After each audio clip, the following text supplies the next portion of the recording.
And now, right to your hosts of Down the Garden Path, Joanne Shaw and Matthew Dressing.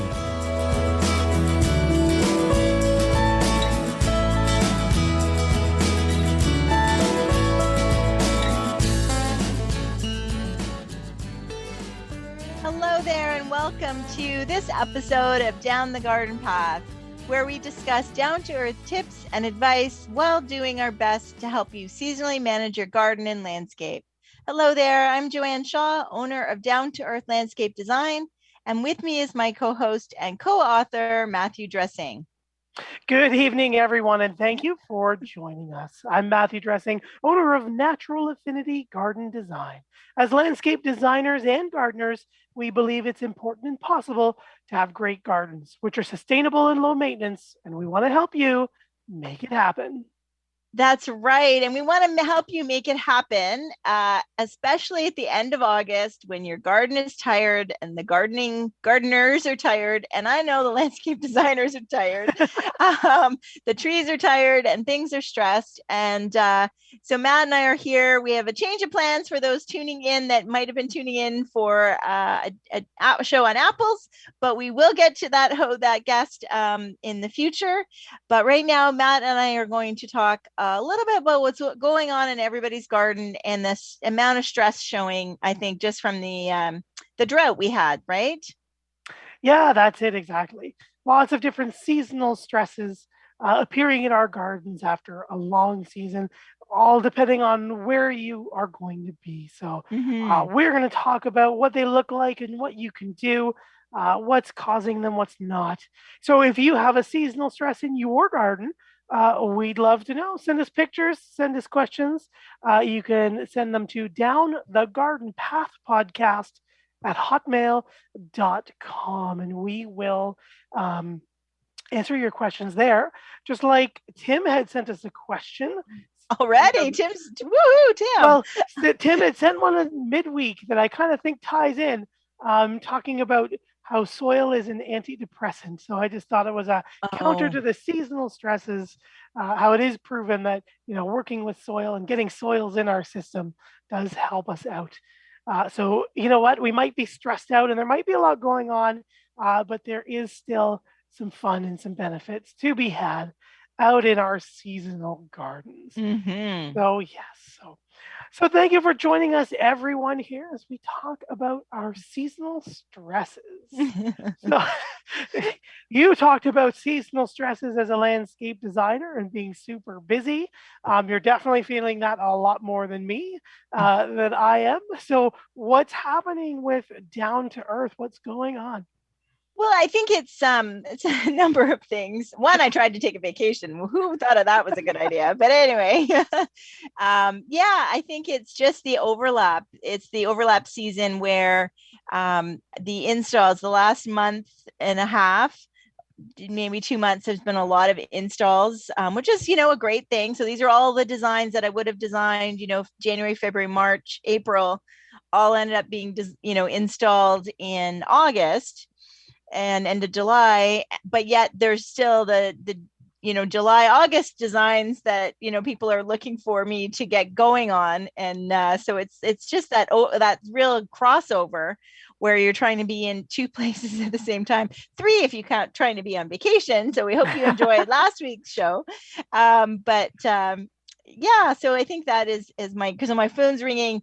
And then sometimes people, I think clients don't realize, this is more personal business, stuff, but, when you pay is when you're in the queue. So even though I might have seen you 8 weeks ago and you're waiting, thinking I'm working on your design, but if you only paid me 2 weeks ago, well, then there's a whole bunch of people ahead of you, right?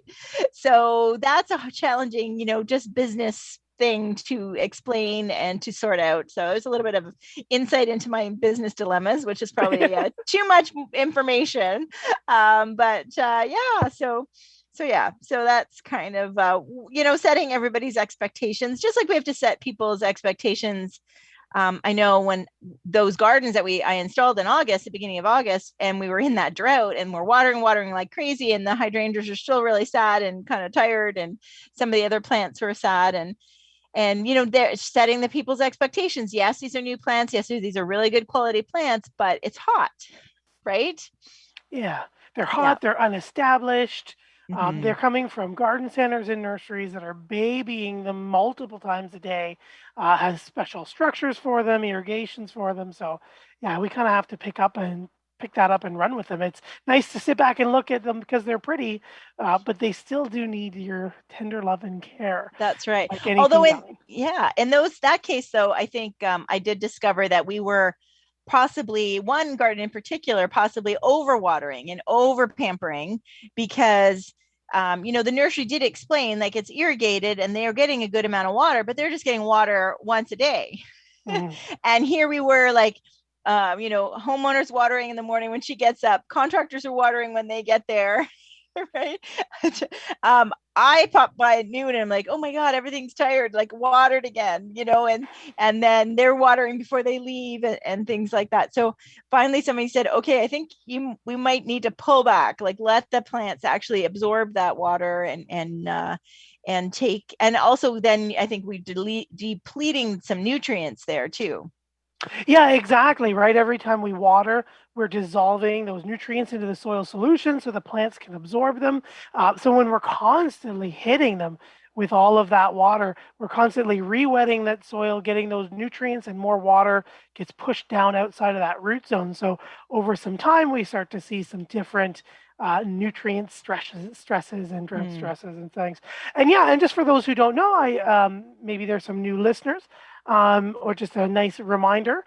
Remember that overwatering and underwatering have identical symptoms, right? Mm-hmm. So both ways, one might be dry, the leaves discolor, they collapse, they wilt. Same thing on the other side. We start to lose nutrients, but on this side, we've got enough water, but we don't have enough oxygen. We don't have enough gas in the soil for the roots to exchange across membranes. So they start to suffocate and die in the soil as well. But they look just like they're done. So, or they're wilting because they're dried. So our natural instinct is quick water. And then remember Yeah. too, there are plants out there that will hydrangeas, echinaceas, things that will defensively wilt to protect themselves from excess Oh, wind that's and a good sun. point. Yeah. Right? Yeah, they reduce their leaf surface so they don't have as much heat and sun and energy drawing out that extra water as well. So you might have one of those, well, I don't overwater and I don't underwater and soil's doing it, but my plant's still doing that. What's wrong? Might be a defensive mechanism from where that plant has evolved to lower that leaf surface area to help preserve its own water. Mm-hmm. Yeah. Yeah, So, so I think that's some of the challenges. I'm curious to know, and then we different areas of the GTA in the surrounding areas then got quite a bit of rain last week. mm-hmm. Right. So I know I was in kind of like north of the city on holidays and we didn't get a ton, but I had left my son in charge of my garden and making sure it was being watered. And he's like, nope, it rained today. Nope, it rained today. So I'm like, phew, my garden's good. And I certainly came home to a very happy garden. But I think I worried about those gardens that we watered a lot, before I left that were newly installed and then they got the rain, so because the temperatures still were fairly warm. Yeah, yes, they were still fairly warm. Yeah, Mm-hmm. for sure. Mm-hmm. Yeah, and that's a legitimate worry too. I always as well just make sure that you're watching how much rain comes down to with your watering schedule. When we see that, right, it's going to rain for 3 days, but we're only going to get, I mean, here lately, I think we're only going to get like, 20 millimeters, right? That's barely an inch worth of water in that rain. Right. Or, oh, it's going to rain, it'd be drizzly all day, but we're getting like half, 5 millimeters. That doesn't do too much. So keep an eye. And yeah, the watering is difficult. It's one of the most important jobs Yeah. in the garden center, Mm-hmm. especially, and even out in your garden. So there's a Yeah. lot to go in with that too. Yeah. And I do want to talk also about, because I think I was even guilty of, I was watering my garden. I was paying attention to what my garden needed. And I let my grass grow long. So it stayed, even though I knew it was dormant, it stayed fairly green. So I was kind of spot watering it a little bit, trying to just make sure, but I wasn't worrying too much about it. But I did neglect my city trees. So that is something that when I came home, I was like, yes, my garden looked fine. And yes, my grass looked fine. But my trees have started to drop brown leaves. And this is August. And then I was walking with a friend as well last on the weekend. And I'm noticed in the neighborhood a lot of trees. So if I neglected my trees, then you can imagine with non-gardeners didn't really pay attention. So I think that, our city trees and the big trees in our yards, we don't see that they're suffering until it's too late, until then they're starting to shed leaves or drop twigs or just look really kind of sad, right? Yes, exactly. And just as you started to remind everyone, Brian had written in, hi, Joanne and Matt, please remind people to water their newly planted trees. Here in the GTA, my neighborhood had hundreds replanted, and the water bags are on the trees, but no one is using them. Let people know, please. So yes, Brian, hopefully, Joanne, literally as you hit send or we received it, Joanne answered the question. Yeah, definitely. Go out and fill those tree bags. I have a client that I am doing that. I see them weekly, and that's one of the first things I notice as I drive up to the property. There are the 2 tree bags, and how full are they? And I make sure that they're always topped up. It is very important. As you're mentioning with stresses in the trees do also have that amazing ability as they get under that stress. And maybe we've seen some, or maybe you can recall in the past, um, the big street trees, as they get so big in such a smaller area. I used to, going to college, I had one across the street. It was just in this little boulevard between 2 driveways. And usually about now, maybe a week or two ago, with the heat, it would change color. And she'd lose all of her leaves and she'd go to sleep. And she would just do this as a reaction to the stress. I've done what I can this season. I've got only these resources. It's hot, it's dry, it's time to survive. So it is a good thing, as you were saying, that you're seeing leaves turn and fall off the tree. Is that good? Yes, because if you're seeing the tree color, the leaves turn and stay on the tree, that means that that piece of the tree, that leaf and that part of the stem is dying. It's as the leaf shuts down the petioles and draws in that energy that it pinches and lets the leaf go. But if the leaves are browning on your tree and drying and staying on your tree, that tissue in the stem as well is also dying because it's not naturally falling off. Again, of course, there's obvious exceptions, beeches and oaks.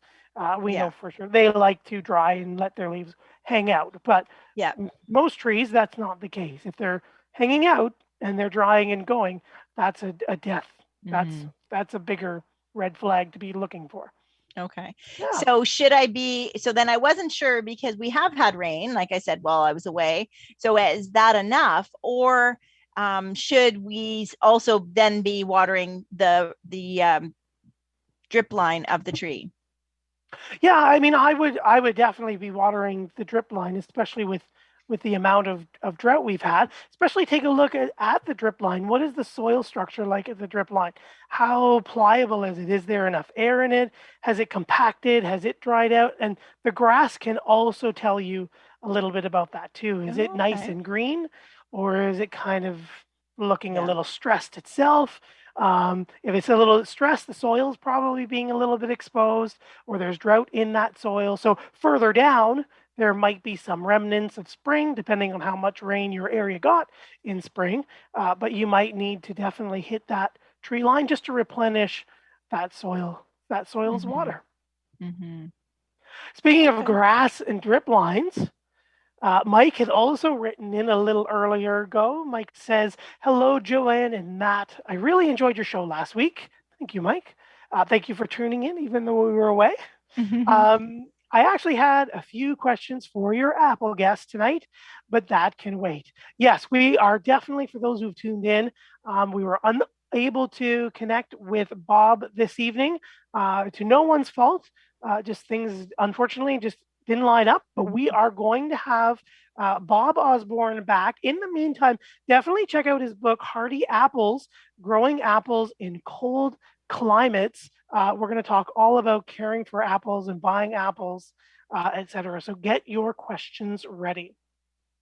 But Mike says his questions can wait and has another question for us. He says, is it 1 or 2 inches of water every week for our lawn. What about in this drought here in the GTA? More water? Question mark. Thank you. So yeah, Mike, normally the rule is like if we were watering along the drip line or we're just watering our lawns, is one of our drought stress items, once a week to an inch deep. But we're also going to cut the lawn fairly high as well. We want our cool season grasses to grow longer so they can take advantage of the shade and shading themselves, as well as protecting the soil and from the sun and the wind and taking away all of that water. If you, what about drought here in the GTA? If we have a drought like we do here, you might have to water it a little bit extra, especially if you're going to want to keep that green lawn.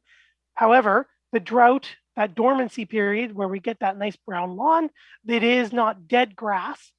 It should be nice, healthy, dormant grass that just kind of looks dead. And once we get these fall rains that'll come in, or again, you start to water it after a couple of weeks, we'll start to see green back up and reactivate itself.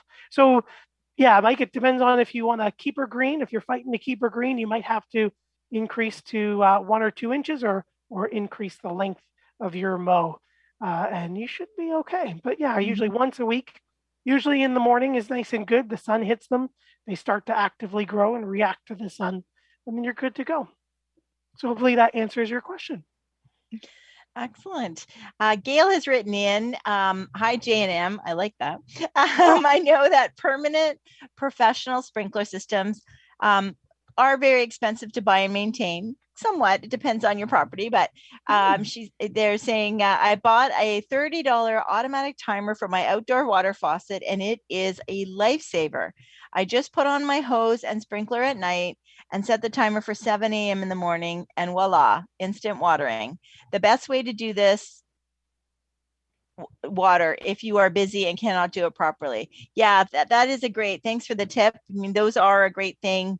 And I think super easy, like a super solution for especially like a small yard, right? Where you're not having to, like for me, I've got such an awkward, not necessarily a large yard, but like awkward. I have to keep moving the sprinkler to make sure everything gets covered. But yeah, so automatic sprinklers are a great idea. Yeah, definitely. And like Gail, like you said, they can be $30 or they can be $300. It all depends on what you got. But I mean, you can easily just connect that to your hose. I like the, I say always the Gardena, the little click and connect kind of systems. And you can just basically plug it in, go to sleep, hit the timer, and you could have a nice soaker hose go off early in the morning at 7 a.m. under the mulch or just hidden around your trees. Let it go for 2 hours or an hour, depending on your soil texture. There's a few other things to qualify the time, and just let it water. One of the clients that I'm maintaining this year, that was one of their issues. How do I water? I don't want to be out here watering. I said, well, you know what? It's really easy is just do this. And that's exactly what they do. Yeah, they spend enough time out watering in the garden around the pool.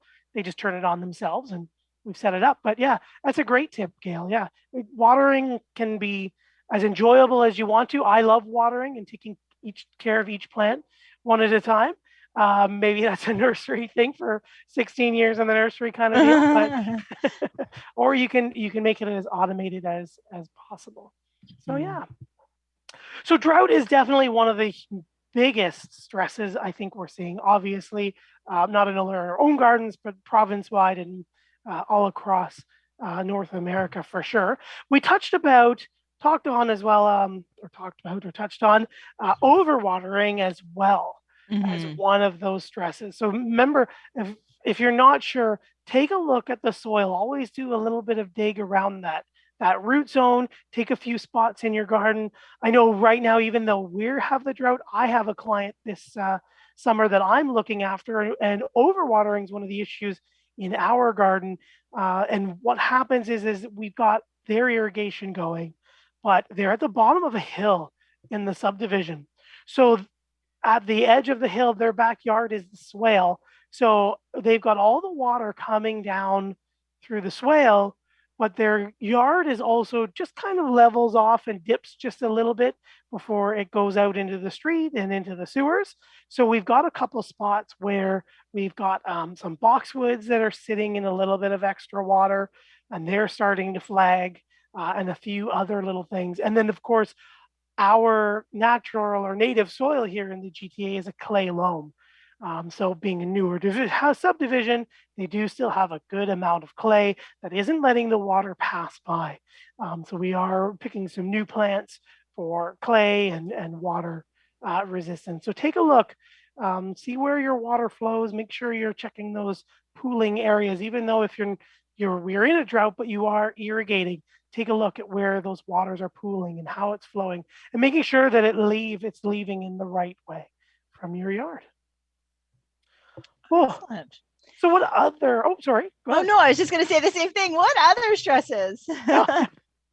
What other stresses? Well, I know one of the other stresses that I have always gotten asked about in the past right now are Japanese beetles and other insect damages.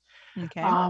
Summer, it gets very hot and humid. We see a lot of things like powdery mildew, Japanese beetles. That's what I think of too. Because I think that when we're watering lots, there's some new plants or some plants that are looking a little bit sad, especially if they're not been established. Like if they're newly planted, they're a little bit more susceptible, I think, to things like powdery mildew, and even that they may have finished flowering and or because they're stressed, they're not typical repeat bloomers. Like I think of purple coneflower. Mine repeat bloom pretty well because they're established, or the blooms last a while. But I had seen some social media where they looked like they were newly planted purple coneflowers, and they'd finished blooming, and they were covered in mildew, and they were looking really sad. And the poor person wanted to just dig them up and start over. And everybody's like, no, just let them be. And it's So I think that stress of it, had maybe she cut them back earlier in the season after something newly planted would have maybe helped the new flush and kind of get it going a little bit. Yeah, definitely. Just kind of give it that rejuvenation. Would have let you take away some of those possibly infected leaves. And then again, tying back into our watering, right? Always water the base of those plants. Yeah, the rain is going to come and it'll spread and whatever, but we're growing it ornamentally and or for food. So we want to make sure that we are just watering the base so that we can mitigate some of those pathogen vectors and keep things healthy and stressed. Yeah. Because plants, just like you're saying, as we're seasonal stresses, we get stressed as people and we wear ourselves down when we're stressed. We are also more susceptible to catching things or hurting ourselves and other things. And plants are the same way, where they will send out signals of stress. And insects are smart and they will actually realize that this plant is stressed and take advantage. So, Do you think in those situations it does benefit the plant to cut it back a little bit, like remove the old spent blooms? I'm all for like a low maintenance garden, and I like leaving my my plants to kind of just do their thing and not do, we talk about the whole don't clean up and make it too tidy in the fall, but mid-season, like August, if something is looking tired and looking a little problematic, do you think it's better to leave it alone, or do you think maybe trimming the old spent blooms and some of the, dead leaves off would be helpful? Yeah, definitely. And that's what I like to do as well. Just remove any issues, make sure that if I haven't fed them or they're really stressed, they might need a little bit of top dressing just to kind of slowly give them some natural food. But remove any seed heads or other blossoms that they might be doing, just so they can focus their energy inwards on making sure that they can deal with the stress, produce new leaves if that's what they want to do. Or if it's a root issue, they can focus their issues down below on healing their roots and regrowing them, or dealing with any of those stresses, whether it's an insect or over or under watering, etc. Yeah, so I like to just tidy them up, keep an eye on them. Again, don't overpower them with synthetic Miracle Grow or other fertilizers, kind of thing, right? That can add more stress to the situation as well. So definitely tidy them up, give them a little cut back. Deadhead if you need to. I know like echinaceas, the rudbeckias, all those fall flowering that are going to give you those seeds. But you know what? That plant will be better off if given some time to establish and regenerate and heal. Kind of like us coming back to work, right? We all need a little time off. For sure. And I think that also goes for, because this is a great opportunity to pick up some deals at the garden centers, right? And so you might be picking up a pot of echinacea, rudbeckia, or any other perennial that's looking like it had a better day, but you know, it's a deal and you can't pass it up. It is okay to really that you're planting that plant for next year now, really. You know, you might, hit the jackpot and have it actually perform in the next couple of weeks or a month or so after you plant it. But for the most part, if it is looking a little sad and a little beat up, I know we recommend in our book, like lift it out of the pot, make sure the roots are good, because what you see above the pot is only part of the story, right? You want to make sure that the roots are good, in good condition, and not have been overwatered in the pot or underwatered or root bound, that type of thing. So if you've done that and it's still a good deal, it's okay to cut it back and just plant it and just think, okay, if it does do something, this season, that's a bonus. But for the most part, you're really planting for next year. Yeah, exactly. That root mass is just going to take some time to spread out, to regenerate, and cutting it back and kind of giving it nothing really to focus on. But just rooting in and getting in there is definitely a benefit for sure. Yeah, excellent. Yeah, lots of deals out there right now. And again, just always look at those roots, right? Like you said, excellent point. Half the story. Just before we get too far away from them, we've had a couple listeners write in. Catherine has said, "Hi, Joanne and Matt. I wanted to get an apple tree for my yard. Any tips for me?" You know what? We are going to have Bob Osborne on. And I think that goes into Olivia's next question is, when is he going to be on? And we're not too sure. It was just kind of right before the show started kind of thing. So we will get back to you all with the date, but we're very excited to have him on. Catherine, he's going to have more tips than us because he is a nursery expert at growing and producing those trees. But take a look for trees right now. My tip to you would be take a look at your local garden centers, because the fruit trees tend to be out in the very beginning of the season. The hardy roses, the fruit trees, and the evergreens are the first things to hit in April and early May, before the temperatures rise and some more of the leafy tender stuff can come out. So take a look. And again, just like Joanne said, take a close look at the tree. What are the stresses? Do they have all the leaves? Are they root bound? Are they pot bound? Is there any damage from being in the garden center all that time? A lot of garden centers shift their layout to better support themselves. So is there any damage that way as well? Other than that, stay tuned would be my next biggest tip, because we are going very excited to have Bob talk all about. That's right. Well, our second tip would be to check out Susan Poizner and her show here on Reality Radio 101, and Gary will help. You chopped out, the exact name of her show. It's tomorrow, actually. Her show is on tomorrow. Excellent. Yeah, for sure. So if folks want to tune in, you know what? Let me confirm the time really quick. I think she's 2, isn't she? Yeah, 2 to 3, I'm pretty sure. Yeah, I'm pretty sure too. And and that would be a great show. And what is the date tomorrow? August 30th. August 30th. Yep. And 1 to 2 p.m. 1 to 2. Okay. And she is growing apples? No. What is the name of her show? Well, it's the Urban Forestry Radio Show, and it is mostly about fruit trees. Correct. Okay. Correct. So she definitely has some resources. So if you can't find, I'm just looking for the listener who wrote that in, Catherine, if you can't find something that you're happy with right now, Susan definitely has resources for mail order. And so it'd be something that you could, she's got some great sources there. So that's something you can reach out to her about or ask at her show tomorrow at 1:00 here on Reality Radio 101.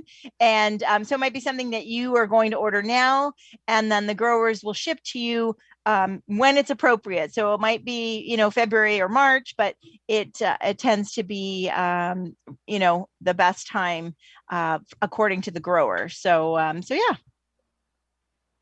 Shout out Wonderful. for Suzanne's show. So, and our I'll fellow, let her and know you did that.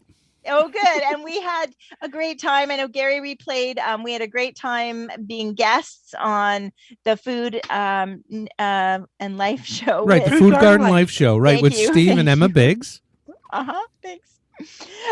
So we thought we loved that show so much, and we also loved the guests that followed us. So we actually, Gary played the whole episode last week while I was on holidays, and but it was a really good show, and we really appreciated them to let us on, and so we could talk about our book and talk to them about our book. So yeah, because garden maintenance and the things that we want to talk about, we want to teach people from our book are really relevant right now, right, Matt? Exactly. Lots of tips and tricks down the garden path, a step-by-step guide to your Ontario garden and how to make it through all of these crazy tough times and how to make it as low maintenance and as sustainable as possible. As we pass by half past the hour, I'm going to jump in and say thank you, everyone, for joining us here live on Reality Radio 101. And thank you as well to all those who are listening by the downloaded podcast when you're at home or in the car, wherever you are. We appreciate you there as well. I'm Matthew Dressing here with my co-host and co-author, Joanne Shaw, and you're listening to Down the Garden Path. Joanne and I enjoy hosting Down the Garden Path, each week bringing you interesting and relevant topics to help you achieve a great garden. We learn right along with you from our research and from the guests that join us here on the show. Just like Bob Osborne, who will be joining us at a later date. So thank you, everybody, for your patience. I know a lot of you were really hoping to tune in and find him this evening, and we were as well. But it will be a great show when he joins us. So don't forget to follow us on Facebook and Instagram at Down the Garden Path Podcast to see when Bob will be on the show. And you can catch up with him when we talk to him then, which will be in September, obviously. Don't forget, you can also find lots of podcast episodes, our past episodes, on your favorite podcast provider. And while you're there, hit that subscribe button to be notified of new content. And please don't forget to like, share, and leave us a comment because we love hearing from all of you. You can always write us directly at any time of week. Down the Garden Path Podcast at hotmail.com. Again, thank you, Tim, who did that middle of the week, sent us a little picture and a meme about the health of soil. Thank you, Tim. And don't forget, you can find us online anytime. You can find Joanne at www.down2earth.ca, and you can find myself at naturalaffinity.ca. So we're talking about stresses, our seasonal stresses episode. What is happening? We've talked about our drought. We talked about overwintering, overwatering. Mm-hmm. We can talk about overwintering, but that's more of a winter stress. And we were starting to talk about pests and diseases. So kind of touching into our stresses. One of the things, keeping things watered during the drought. Remember, just try not to soak all of those leaves, especially at night. That's going to promote all of that free moisture where we're going to have molds, spores, funguses, things that are going to spread out, go through their life cycle overnight and infect the health of our plant. I haven't seen it actually too much this year, but peonies, again, a beloved plant, roses as well, tons of black spots and powdery mildews and rusts spreading, but I haven't seen too many peonies out and about with lots of powdery mildew. But again, that's because of humidity, but also some overwatering that we get and that moisture left on the leaves because we do it at night because we're out in our gardens during the day. One of the other seasonal stresses I mentioned as well was Japanese beetles. Mm-hmm. They are out in full force as we've got lots of warm weather. Depending on where you are, they will stay up a little longer, but it is now time this of year for them to drop to the lawn, to lay eggs, to be white grubs in your lawn. Where I'm going with this seasonal stress is the trees. They've been eating and feeding and moving between trees and shrubs and perennials all season long, but the trees and shrubs and perennials can live. I know a lot of people who would come into me at the garden center and say, "Oh, I had this beautiful tree. It was fantastic. I only bought it 2 years ago, but the Japanese beetles ate half of the leaves, so I ripped it out and threw it out." Oh, no. Yes. Oh, that was that really rare, flowering cherry I sold you 2 years ago? Yeah. Yes, that one. Oh, great. They will survive. The trees will survive. Their roots have enough food and energy to help repair them.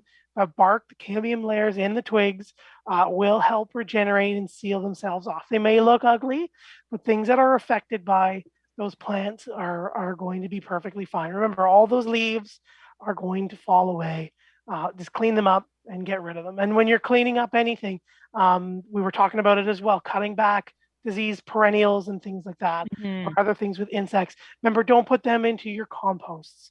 You want to remove them into a garbage bag for them to go away off the property, or into a leaf bag where they're going to go and be put into a facility where they can be treated and processed and returned to you as a municipal or state compost. Yeah. Excellent. And well, the other insect also is the LDD moth. Yes. Okay. Excellent. So now they are, you tell me, remind me of the stage that they're in. Are you going to look it up? Oh, sorry. No, I just thought I heard a buzz and it was my phone. I thought I had it up too far. My apologies. So the caterpillars have now, we've come down from the tree, so that's done. So, it's so the best defense is really interrupting their life cycle, right? That's right. So out right now as well, you often see with the Japanese beetle traps, you can also find the interruption trap for them. And it has that mating pheromone, much like part of the Japanese beetle trap does. So when they're out and they're flying around and they're mating, and I'm going to be so bad because one flies and the other doesn't. I think the boys flies and the girls don't. Yes. Am I saying that right? The boys will fly into the trap thinking there's a girl in there, and then they can't escape. So that prevents the males from fertilizing the females. Right. And having them all over the trees. I have been out in some of the parks, provincial parks and conservation areas, and I have seen big egg patches already, some that didn't survive, and then some that did survive. And so that is also out there. You can start looking for little fuzzy patches, little growths that are in kind of like a gray to a gray-brown webbing that's really tight into the bark of your tree, kind of bumpy and flat looking. But those are your eggs of the little egg piles from the females who have laid them right on your tree. And you want to scrape or get rid of those now so they don't overwinter. That's right. Yeah. You could, I like to say scrape them. You could spot treat them with a treatment, but I always go the least chemical method as possible. For sure. So what else do we have for our stresses? We've talked about over and under watering. We've talked about insects, pests, and disease. We've touched a little bit on lawn. Remember, especially with our drought, we grow cool season grasses up here in the GTA and most of northern Canada, the northern United States. So we have grasses that when we get too hot, they are going to shut down defensively, unless, again, you're cutting them super high, 3 to 4 inches tall, and you're watering them once a week to an inch deep. And that we also have all about that instruction in our book as well. So make sure that if you do have a brown lawn, don't give up on it. Once we see some cooler nighttime temperatures and a little bit more rain in the forecast, which I know tomorrow here, where we have an 80% chance of rain, we still need to just get that soil to be a little bit more wet, a little bit more cooled off, and we'll see all of that grass rejuvenating.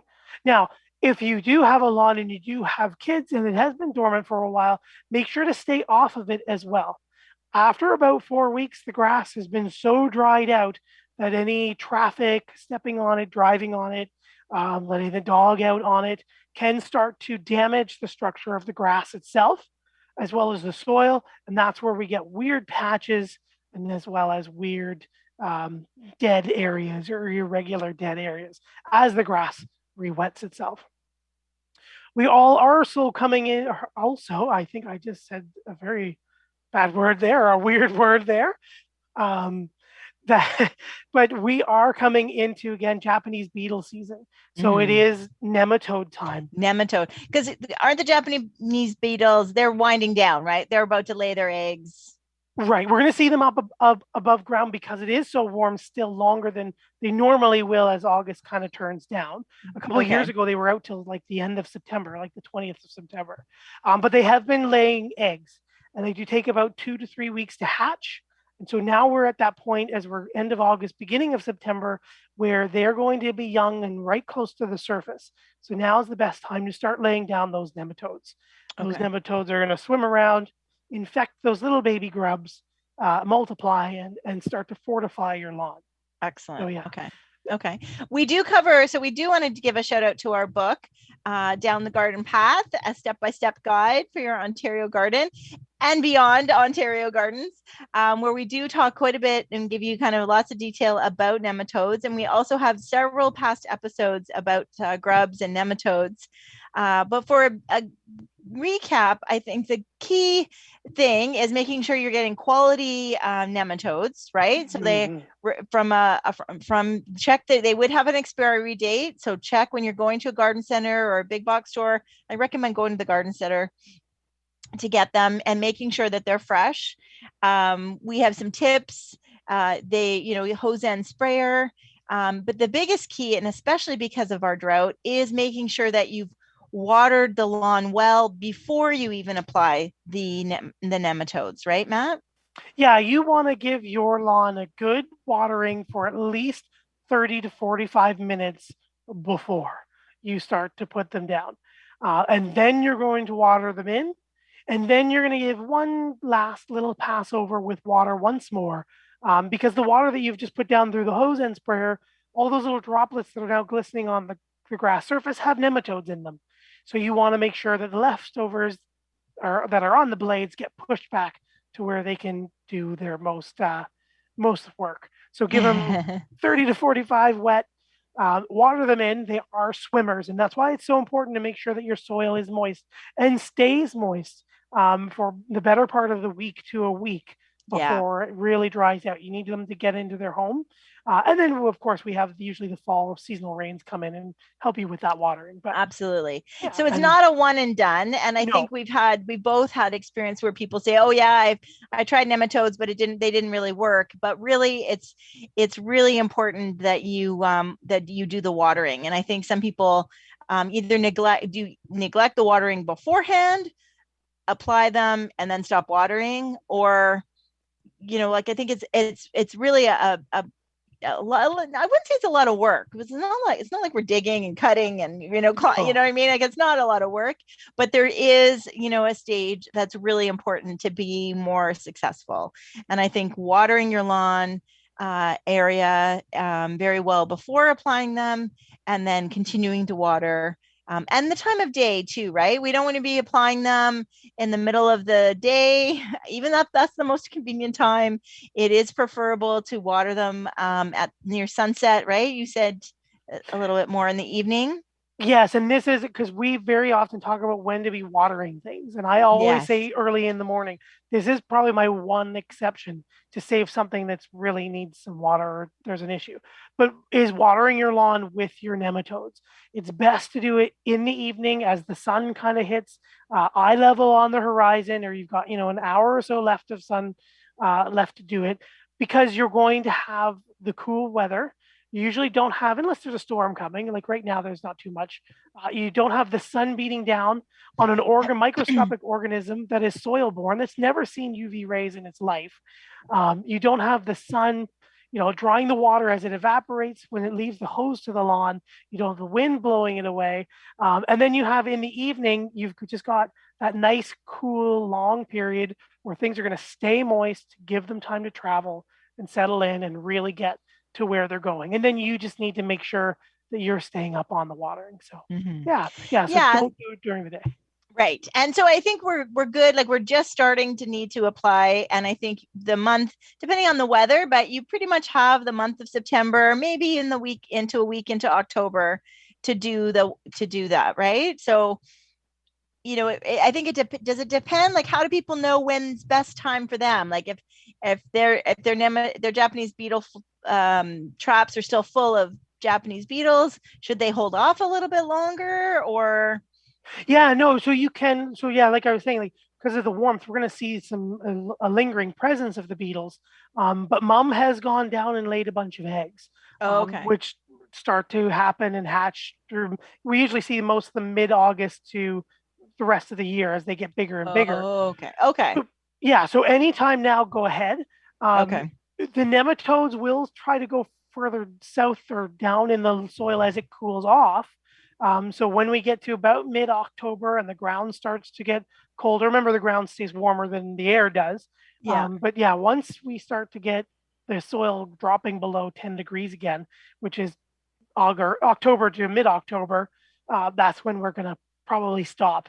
If you really are late and just had forgotten about it, just do a quick take your beat thermometer, and go stab it in the ground. Yeah, and take a reading. I've never tested that. I've never tested that out. Really? Beat thermometer? And you can buy a lot of, just as we were talking about over and under watering, there's a lot of new digital watering meters as well, but it also just has a temperature gauge on it too. So it'll tell you how wet it is, but it also will read the soil temperature as well. So so as long as it's above that 10 to 12 degrees or in that range, they will still swim and do their thing. Yeah.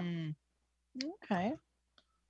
But we don't want people to think they have to do it now and then do it again in October, right? Like once is enough. Yeah, sorry. And then that's what I was also going to say. Do they have to do it again later or whatever? No. So the nematodes, what they do is, and listener discretion is advised. I'm getting into some science and biology here. What the nematodes do is they will swim around and they will find the grubs. And then along the side of the body, there's little sphericles where the grubs will exchange oxygen. Basically, is like their nose. It'll swim into their sphericals. And as they swim into the sphericals, they infect the body by releasing a bacteria. And the bacteria liquefies the internal components of our grubs.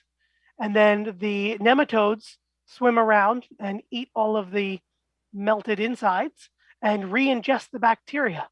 And usually one nematode in equals 10 nematodes out. So when you buy nematodes, you're buying millions, like 5 million, 1 million, 10 million packages. So if they all infected something, you're going to multiply your population by 10.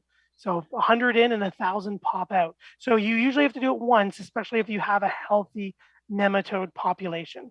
If you fought your nematodes or fought your grubs and they have a low population, that's where you're just going to spot treatment. You could do the whole lawn because they'll slowly live there and they'll eat other white grub-like creatures. Once at a time. All right. Once is usually good because they multiply very, very well. Very quickly. Okay. That's good. I do want to say one of the other things I get, I don't know if it's a stressor, maybe. I get asked a lot, is it too late to plant? Is it too late to buy things? It's only August, really. We still have another couple months of growing season and our garden should still be looking good for another couple of months. So especially with some new gardens being installed, homeowners have said, the plants are looking tired at the garden center or the big box store. I don't know. Should we wait until spring? And I kind of have a pretty strong opinion about that. I just feel that now the fall is the better time. We kind of always know, like, I feel like fall always follows that predictable pattern. And we know, and the plants are already a good size. And they might look a little tired and the hydrangea might be like, the blooms might be a little spent, let's say picking on a hydrangeas for that matter, or like a Weigela who might be finished, but it's already got its leaves, leaves and its soil, and it's got a really nice structure. And then we're going to put it in and it's going to just be there, right? Like the whole first year they sleep, second year they creep, the third year they leap. So I feel like when you do it in the fall, it's sleeping, but it's sleeping at a really good size, right? And a really good root structure. And it's then in this come spring, it's going to hit the ground running. So you definitely get even more of a creep, from that kind of thing. So we kind of know, like, we don't know when that's going to start to cool down. This year has been a bit later, but it's going to cool down. We're going to get rain. We're going to, it's going to follow kind of a predictable pattern. But I find spring is never very predictable. No. We never know if there's going to be an early frost, a late frost, or even a sudden frost, like in February or something like that, right? That affects some flowering trees, or like ice storms. Like we never kind of know. We have very little control over that spring and beginning of our garden season. The plant, also the trouble the nurseries have, right? It takes them longer to get going in the spring if it's a cooler spring. I know last year that was a huge issue. It was a much cooler spring, and my May planting and June plantings, where we were planting these little pathetic little things that stayed kind of pathetic for the whole. They certainly slept kind of thing. So they would have rebounded the following year, that type of thing. And homeowners didn't know any different, and that was fine. But I just feel like if you have an opportunity to put in a new garden or add to your existing garden, especially if you're finding a deal, or if you want to work with a landscape professional who has access to plants from the growers, right? That's something, I've had to explain to my clients. I'm not getting those plants that have been sitting on a bench at a big box store since May. I'm getting, plants that have been taken care of very well at a grower, and they're looking good. So, they're still going to look like they're August or September plants, but I think you definitely hit the, ground running in your garden. So I do want to say it's not too late. It is still a good idea to plant. It's a good idea to look at the spots in your garden, the holes in your garden, where you want something new, or pollinator wise. I know, I'm thinking, I think I've got a spot for something else that could be a good pollinator friendly plant, compared to something in the spring, or even something you could buy now that might be a spring bloomer. That's another thing, right? I think we get caught up in this time of year thinking about what should be blooming now or what should be blooming in October. But you could have a deal on something that's actually going to bloom in the spring, right? And now is it doesn't look like much when you put it in, but it's going to be a good thing. Yeah, so I feel like I was a bit on a soapbox there, Matt. I'm sorry. No, good points. All you're right. We do definitely focus on all the the rudbeckias, the echinaceas, the hydrangeas, the hibiscus, all the rosy Sharons, all those that look beautiful now. But like you said, and planting and keeping one of those over, relieve the stress of those spring plants. I've seen beautiful rhododendrons and azaleas that are just ripe and pregnant with buds for next year. They need a home. There are beautiful perennials that will bloom their heads off for you all spring long. But they're sitting on a bench right now because nobody looks at the tag or is like really thinks of their garden in spring until it's actually spring, because the fall flowers and the summer stuff is looking so beautiful and is like merchandise to the nines. Right. So think of your whole garden as a whole, all those little pieces. Take back and take stock. And we say that in our book as well. Seasonally, be taking those photos. What does it look like in spring? What does it look like in mid-spring? What does it look like in summer? What does it look like now? We've even left pages in there. Write down what are some of those stresses and what do you need to go and get for. Because I've seen flats of beautiful magus and creeping phlox, and beautiful ground covers that are just waiting to find somewhere. So and you know what too, what I was able to pick up on was a real good deal of a whole flat of native plants, which were sad and kind of pathetic, and they were all spring bloomers. We have a brand that has them in the choir pots, right? So you can put those right in the ground. So there was really nothing to them. Like I feel like I'm just planting, soil really. But though they were 40% off, they were native plants. And I can add them to my garden, and then you're going to see, I'm not going to see anything this year, but the next year, like, again, it's gotten that head start as opposed to if I planted it in the spring, right? Yeah. And not at 40% off. Right. And as you say, like the rhyme, sleep, creep, and leap. Mhm. We say sleep. Let me know it doesn't just shut down for the year. Even like she's doing her thing to like settle in there. She's rooting, she's repairing, she's getting ready, and then winter will put her to actual dormancy. So that first year where they're sleeping, they're doing things. You just don't get to see that big boom of growth. So yeah, flatter those beautiful natives. That's going to reward you in spades next year. Yeah, because they've got all that care and attention, and they're out and in soil now. Yeah. Mhm. I Yeah. can't even believe what time it is. It's I like we've got know. like 5 minutes left. I just wanted to very quickly address. Jake had written in before we go. Hey Matt, but watering for a week at night for nematodes, won't that do the damage that you talk about for our lawn, mold, etc.? Yes, if you have a mold problem or a lawn rust problem, yes, you will see that, and that's something we need to identify and treat quickly. We also, Jake, aren't going to be flooding our lawn for like, we're not going to be watering 6 inches deep for the nematodes either. We just want to make sure that that upper couple inches don't dry out. So we might be watering once just every in the evening. We might be watering once every day and a half. So it might be evening, morning, evening, morning kind of thing on a day and a half type of schedule. And then if you've got your lawn long, it might be even 2 days before all that water gets utilized by the grass or the environment itself. So yes, there is definitely that risk. The other damage that I think we forget too is we put on our irrigation systems so that they spray over the flowers as well as the lawn, because now you're watering two places at once to save some time. And especially if you're going to do that on an irrigation system at night, that's where you want to miss that. But yes, Jake, thank you for that. Yes, just watering to keep the soil moist and treat those issues if you do have molds or other issues. If you've got a fairly healthy lawn, they'll fight that off, and that won't be too much of an issue. And grass is very quick growing when it's cool and a big drinker. So thank you very much, Jake, very much for that question. William, we see your question as well. We will write to you after the show. But as we reach the last minute of the show, we are going to say thank you for everybody for tuning in. Thank you for your patience. We will get back to you with Bob Osborne joining us to review his book, Hardy Apples, Growing Apples in Cold Climates.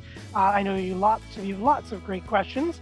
Don't forget to check out our book on Amazon, Down the Garden Path, a step-by-step guide to your Ontario garden. We've got lots of the topics we touched on today in our seasonal stresses episodes.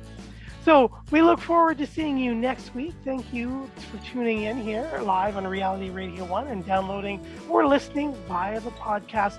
And we look forward to talking to you next week. Bye. Take care.